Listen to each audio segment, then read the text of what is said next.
This video segment continues with the economics of global climate change.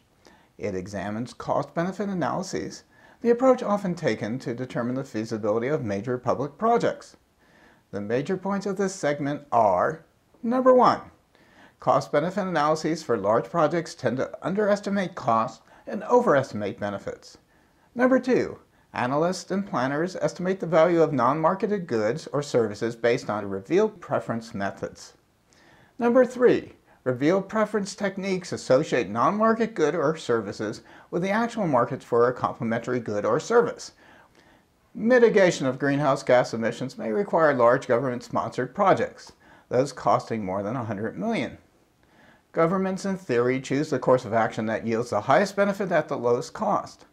In practice, cost-benefit analyses for large projects tend to underestimate costs and overestimate benefits. An example is government transportation projects. Actual costs for 90% of the projects were significantly above those estimated, and actual benefits, train ridership in 90% of railroad projects, fell significantly below those anticipated.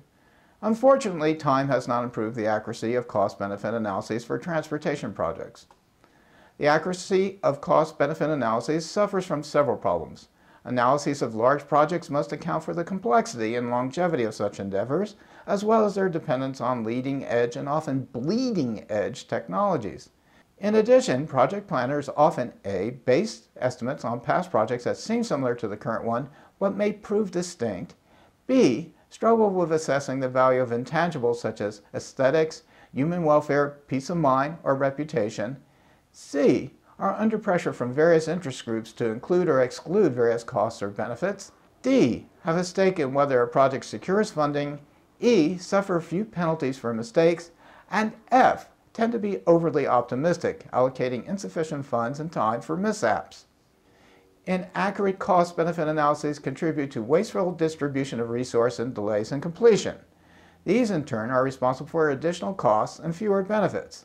Improving the planning process requires more accurate forecasting methods and better incentives for objectivity. Planners of large projects play two roles that often conflict. First, they are scientists who gather and analyze data to determine the best course of action.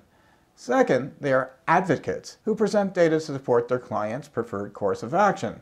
Clients, understandably, shop for an expert who will tell them what they want to hear and who thereby increases the probability that their project will compete successfully for funding. Several procedures could improve this situation. A. Cost-benefit analysis for large public projects should be subject to independent peer review conducted by governmental offices such as the General Accounting Office in the United States or the National Audit Office in the United Kingdom. B. Governments should make all information about a project publicly available and hold open meetings. C. Planners who consistently produce deceptive analyses should receive professional sanctions and occasionally criminal penalties. D. Planners or their organizations must share financial responsibility for cost overruns or benefit shortfalls.